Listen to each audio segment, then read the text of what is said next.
If you enjoyed the Old Smoky episode, you're gonna love the Putrid Pro. Welcome back, Troglodytes, to your daily dose of guitar information, the Trogly's Guitar Show. Let the fun begin, my friends. Brace yourselves for this one. It's another Stage 4 guitar. Look at this thing. Rode hard, put away wet, but original where it needs to be, upgraded where it hasn't. It's already even been cleaned for us, so I don't have to go through that headache. This was a very interesting purchase from a viewer of the show. But before we get into the history of this particular model, let's just take a second to appreciate this. I couldn't tell in photos if this was going to be rough and raw, but no, you can tell this is not a relic job. This is somebody's arm that's constantly rubbing against this because it's completely smooth, like it's been sanded down and oiled, because in a disgusting roundabout way, it has been by someone's arm, so... But you might think, hey, this one's been modified like Old Smoky. It's got the uncovered pickups. No, this is actually how this particular model left the factory stock, with a very appropriately named Dirty Fingers pickup set, because this is actually the ES-335 Pro, a short-lived model from approximately 1979 until 1981. I've wanted to review one of these ever since Robert Baker got one on his show. He had that interesting red one. So ever since then, I've been waiting for that right one, and I thought I would just take a chance. Because if you don't know about my theory of the 4 stages of a guitar's life, here's a quick recap. Stage 1, it's brand new. It's probably going to be worth the most it ever will be because it's in near perfect condition. Stage 2 is where you get your first couple of nicks and dings. In insignificant areas, it's not really that big of a deal. Where Stage 3 is where the guitar is likely worth the least. When it's starting to look a little bit unkept, it's when it has some sort of a repair or like a giant gouge out of the top that's unsightly to most buyers and will drastically reduce its market. However, Stage 4 is when it becomes so worn in that it actually starts to become cool again. And most times people don't sell those because they play phenomenally and they are emotionally bonded to the guitar. And let's face it, not every guitar makes it to Stage 4, and that's why they're kind of special and I love to document them. But these are what relic guitars are based off of, but they just never quite do them justice in my opinion. But also please keep in mind, the stages are very subjective. Somebody might think this is a Stage 3, whereas other people are like, yeah, that's a Stage 4. That's what I've been looking for. In photos, I was kind of on the fence about this one, but now that I have it, I'm happy I decided to give this thing a chance. But besides the pickups, what's the difference between a Pro and a regular ES-335 for the era? Here's the original marketing sheets. You can see things like the Pro has a stop bar tailpiece instead of a trapeze. Now, I do want to put an asterisk on it because it's around this era when the regular 335 also starts to transition into those. However, in the catalog for 1980, they were advertised with trapezes and having covers over the pickups.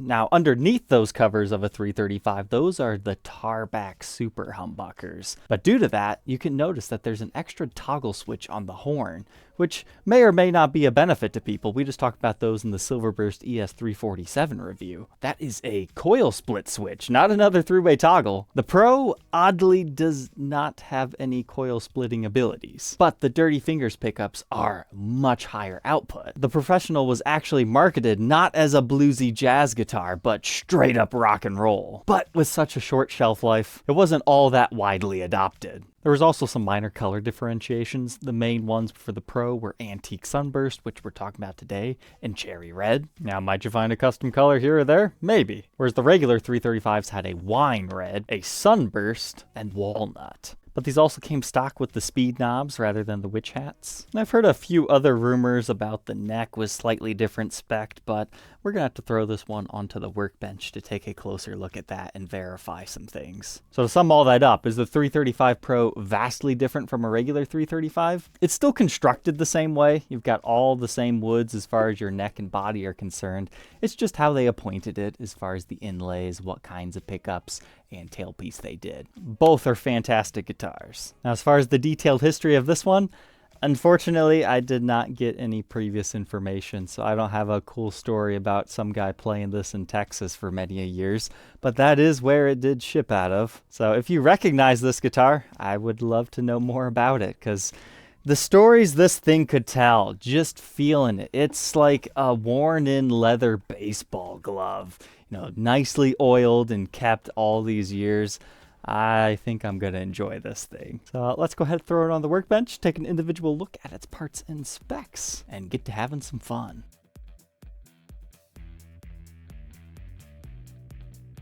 Inside our putrid friend here, let's go ahead and check this out. Is it still the original Dirty Fingers? These are actually really easy to identify without even taking them out. If you have a double row of adjustable pole pieces, meaning you don't have any slug coils, and you know it's a Gibson pickup, you can be fairly certain that these are indeed Dirty Fingers, because that's their main characteristic. Now, the early Dirty Fingers will actually still have the T's on the bobbin, just like a T-top, but they're just constructed differently. But check out all the gunk underneath there. Jeez.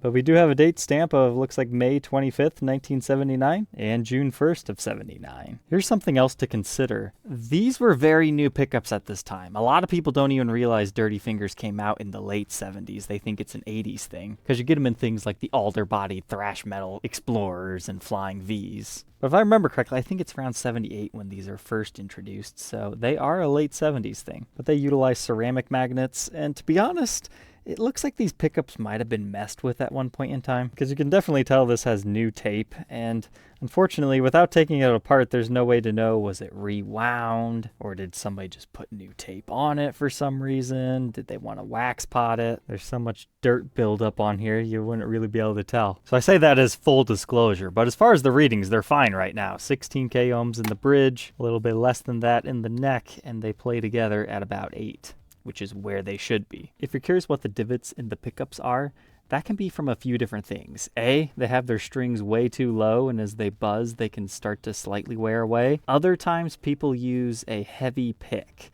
Like sometimes it's a quarter, it's made of metal, it can also just be regular picks, but they slowly, unknowingly pick away at the pickup as well as the strings. So that's what that's about. You've got a little bit over here, but his main picking area was definitely right here. But now as far as our cavities, we can see our neck tenon extending into our neck pickup cavity. And say what you want about the Norlin era, this was a really well-crafted guitar. You can hardly even see the layers joining onto each other. I don't see tons of splintering anywhere either, especially in the bridge pickup cavity. That was well cleaned up. But here you can see your laminate maple, poplar maple sandwich that creates the top, back, and sides. Then it joins onto a spruce bracing before you get to your maple center block that is carved away in the bridge pickup, so then you can see the bottom side of your spruce bracing before you get to the actual back of the guitar. Your maple center block returns over here, but the reason why they have to route that out there is this is how they fish the electronics through. They put the whole wiring harness in here and get them in through there, use the help of the F-holes, and that's why it's a pain in the butt to work on semi-hollow guitars that don't have backplates. But let's break out the endoscope to see what gremlins we can find in here. So moving up towards the treble cutaway, we can see all the kerfing along the edges. If I had to guess, that looks like it's made out of mahogany, but that gives them an area to glue the top onto the sides. Just gives them more surface to do that. But this old gal is definitely dusty in here. Now we'll move towards our electronics. Oh yeah. I'm glad I wasn't the one that had to clean this guitar, if that's what the electronics look like. Now, according to the previous owner, this was professionally done by Straight Frets. They actually cleaned the interior of the electronics, but apparently left the rest of that alone. But we can make out our yellow disc capacitors. But as far as pot codes, no. Even with our new endoscope, I don't think we're going to be able to see through all this gunk. Well, you know what? Never say never. Okay, this thing is actually pretty good. So 137 tells us it's a CTS pot. And that does indeed look like 1978, 24th week of the year. Yeah, this was $150 well spent. At least one of those was readable. But this is actually the bottom side of the guitar. You can tell there's a little bit of figuring to this top, just not a lot. But now we're in the bass side F-hole. Looking at the top again, you can see a little bit of flame figuring movement. Otherwise, pretty much just more of what we saw over on the side as far as kerfing. But here's our complete maple center block. And here's a good area to see those spruce bracings we were talking about. It joins onto that center block to give this a really tight fit. I would say the construction of this is actually quite immaculate. But now we can move on from our electronics to the bridge and tailpiece. These are both replacements. Here's a forewarning just in case you ever become the owner of this guitar. The bridge, I don't think it was proper for this thing.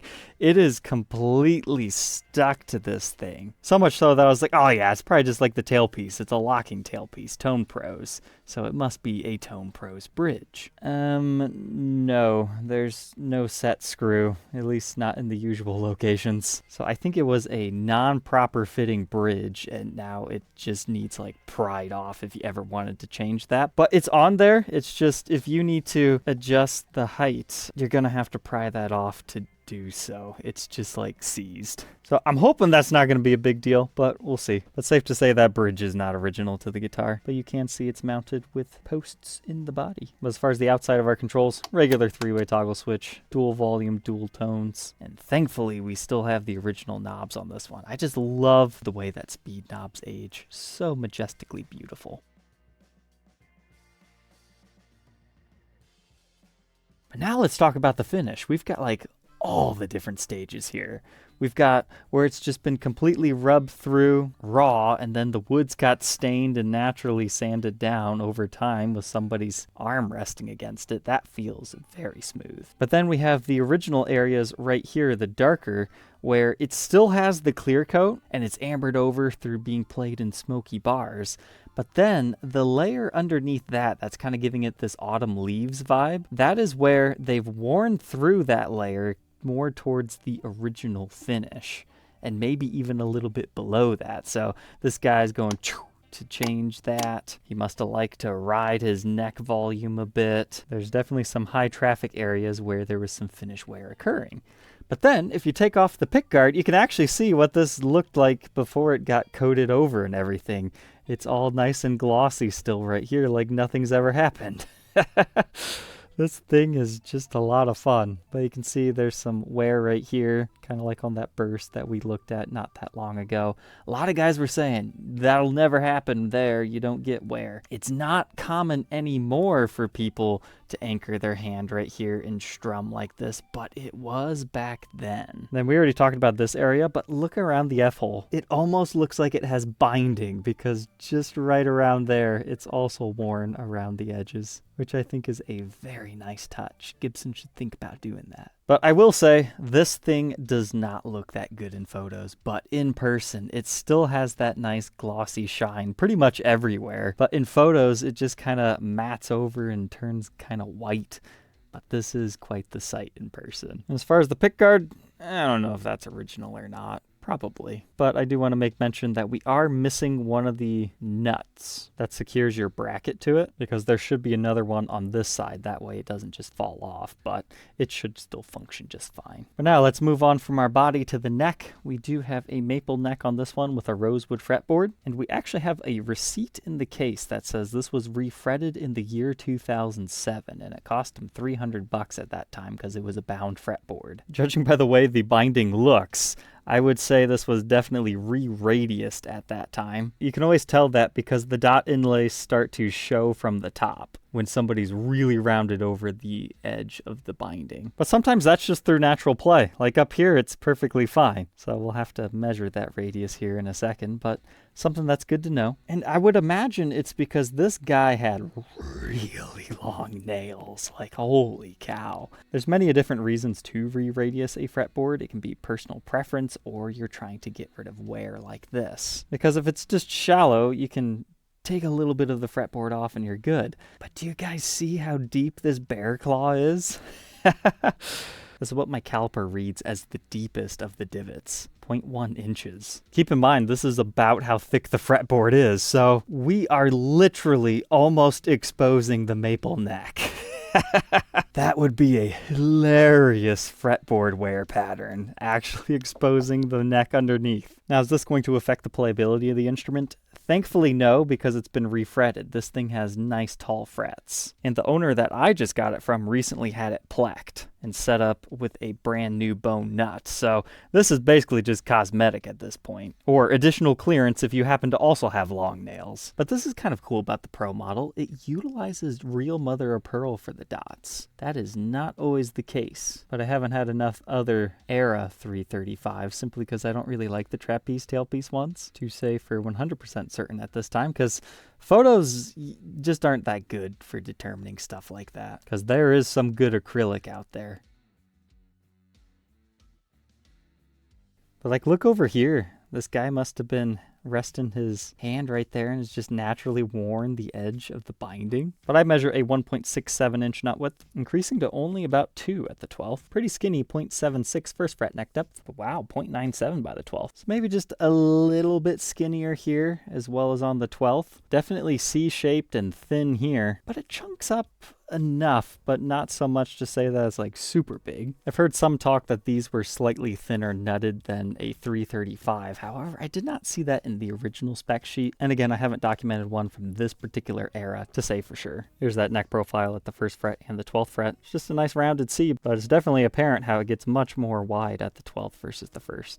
And I personally measure a 24 3/4 inch scale length, which I've wanted to measure that for a long time because there is an article out there on the internet that says it's a 24.5 inch scale length. I think what that comes down to is Gibson is weird with the way they measure their official scale lengths, where you have to start it in the middle of the nut, which it's not how you're technically supposed to do it, but that's how Gibson does. So things like the PRS McCarty 594, that model is named because most of the true golden era ones are truly 24.594 inch scale lengths if you measure them at the edge of the nut. That's a part of Gibson history that I don't understand. I am not a super guitar tech guy. I capture the specs to the best of my abilities, and that one's just outside my wheelhouse to argue.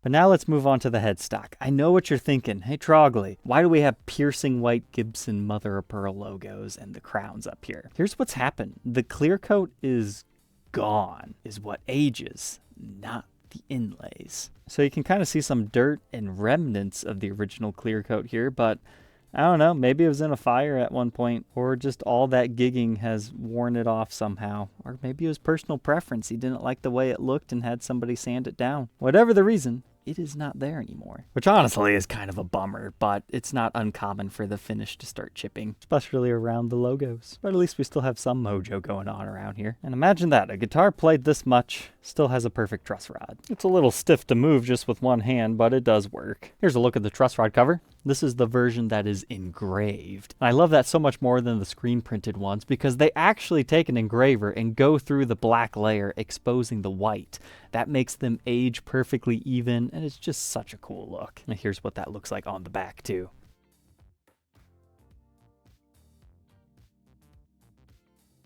And now we'll move along to the backside.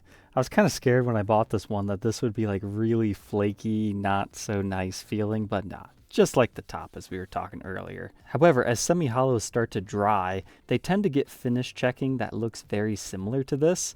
And I'm betting that's why this actually started to wear away. Because you can see it starts to go, and then where it really rubs against you, it's just a perfect platform for that to happen. So I wouldn't call this brittle by any means, but this area is a little bit more rough and could continue to wear away, similar to what has already happened over here. As far as the rest of the color, it's honestly pretty nice. Similar to that of underneath the pickguard, but not exactly. It's still got some hazing to it. But this guy's strap, you can see where it's definitely going around. I know this just looks like it's cut through an area of grime, but there's a literal step difference here, so I'm sure some clear coat has been worn. Similar to what you see here, worn all the way through to the wood. But then down here at the bottom strap button, this area of binding has like been filed down by his strap. You can see just how much more white it is. That's the actual binding showing.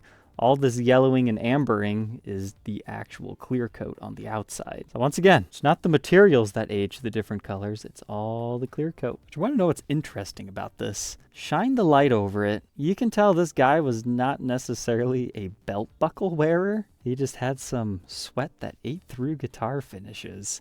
And lots of rubbing going on. But here's what I usually expect out of bar guitars like this. That kind of yellow crazing within the finish. That's definitely there in the cutaways, but most of it has been cleaned. You can't have finish wear on the top and not have it on the side of your arm. As far as the neck join, that's looking good. I mean, you've got typical lacquer shrinkage, but not a lot. We'll just take a second to appreciate the other side here. Well-worn beast. I wish Gibson could recreate this. So sometimes you'll find necks that are just completely bare, and you can tell somebody's just sanded it. Because there is kind of that uncomfortable stage when just some of the finish is worn, and it's just a very different feel when you go between those areas. But when it's been properly naturally rubbed off like this and not purposefully sanded down, that's where there's a magical feel. This neck is phenomenal. But you can see it is 3 pieces of maple. Got some cool ringy wood grain on this piece. But here's the best thing about this one. Played hard, but never broken. Mainly original outside of parts that you normally have to replace, like bridge and tailpiece, because these are the original Grovers. They're the milk bottle style. Why do they call them that? It's because this looks like a little milk bottle. However, one of these tuners is not like the other. This is an older one, but it seems to basically match the same footprint. But our serial number dates this one to 1979, 159th day of the year. Production number 26, making it the 27th guitar neck stamped that day, produced in Kalamazoo, Michigan. And we do have a Made in USA stamp there. I know y'all want to see this. Blacklight test. So the really glowing green areas, that's where it's the finish, it's been cleaned off. The black areas in this particular case can show clear coat rub, or it's completely covered over by gunk still. So this area, definitely a clear coat rub, because we know that. However, over here you can tell it looks a little bit different from this. So that's gunk over top of it that has not necessarily been worn off. And then this is what I was saying earlier, how it's rubbed through this additional layer that wasn't initially on the guitar. But it kind of gives you that interesting autumn leafed vibe. But our pickups are looking quite good there. And moving up along our fretboard, we can get to our headstock, which shows you what we already knew. Most of the finish is just pretty much gone, but you do have some light remnants of it. Now moving on to the back, we got some nice green glowing wear areas. Side of the neck's looking good. Some buildup, wear, pretty much all the same stuff. Now looking over here, it definitely looks like there could have been a touch-up, right? And it's scary to see that at first, but you gotta remember the whole neck is worn, so I think that's just worn finish, because that matches exactly what we're seeing here. But then when I got to the headstock, I'm like, I did think this was kind of strange, how there's definitely a transition, but I just thought, maybe it's his hand sweat, something like that. Is it possible there is an overspray up here? Yes. In regular lighting, I suppose now that I've seen it under black light, it feels like the clear coat is missing, but I do not see any repairs. But it could have been there was some wing separation at one point in time, and when you fix that, it's nearly invisible. You can't even tell if you do it right. So maybe, again, this is all hypothetical. There's no way to know for sure.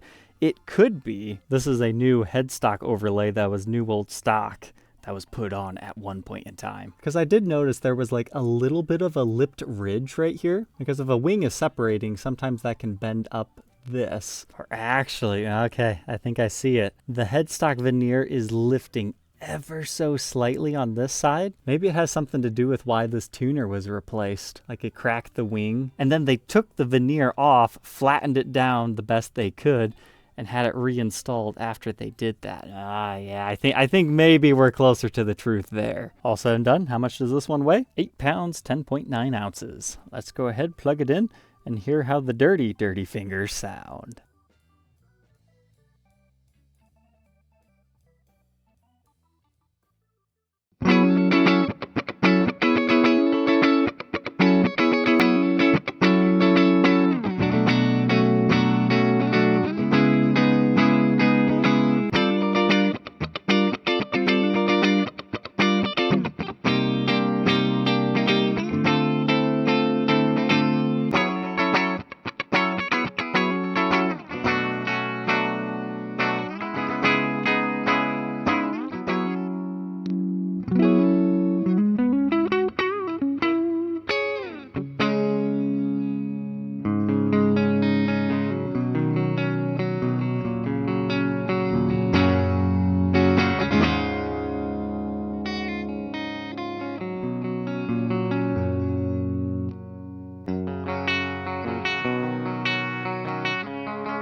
Sounds nice and hot, right? Nah, just kidding. That was the pickups at like 4 or 5.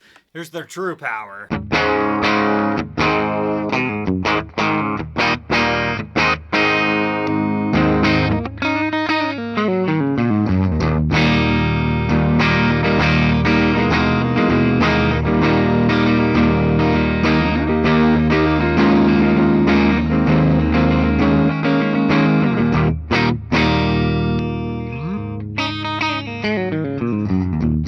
It's got a real bassy tone to it.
The thing to know with Dirty Fingers pickups is running them full on 10 is not always the smartest move, because it goes from this. But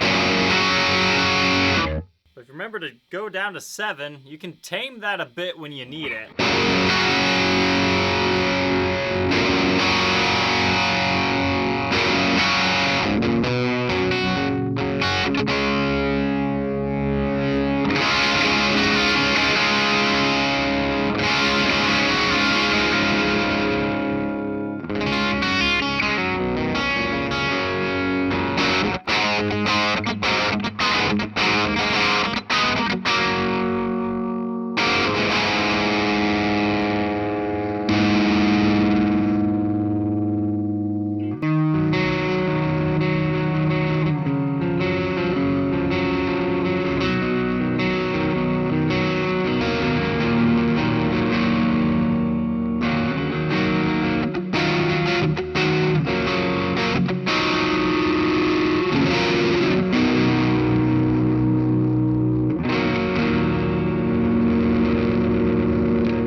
And the neck pickup's okay, but I just want to stay on the bridge for this one.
That was a lot of fun. I'm glad I picked this thing up to document.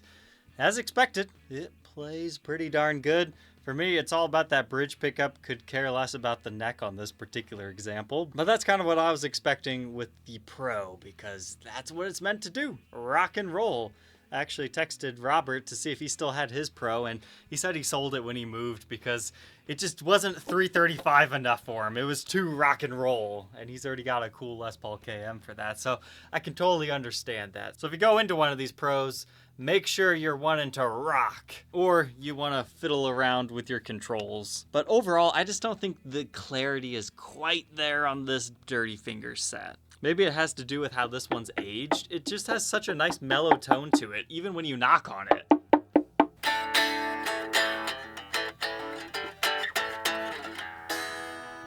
Or play it acoustically. But besides being cool and worn and feeling just perfectly broken in, what I do really like about this is the neck profile. It is a little bit slimmer up here as compared to like the modern day offerings. And by slimmer, I mean not as wide. Sometimes that's comfortable to me, other times it's not. I've got pretty big hands. I would say this is a really nice neck if you're playing in this registers as the original owner guy of this one did. But mixing that with basically the oil rubbed finish on the neck is just very nice to play. So I hope you enjoyed this video. If you're interested in being the next owner of this one, I guess we can talk about it. I do like these road dogs. It's just, I've sold all the other ones and it just kind of makes me sad when you don't have them. And this really deserves to be in the hands of a player rather than a collector, is the way I ultimately feel about these really great playing beasts. But at the same time, being able to hand these things at the museum and people play them would be cool. So I'm on the fence. Feel free to reach out. But alright, we'll catch you guys tomorrow on the next one. Take care.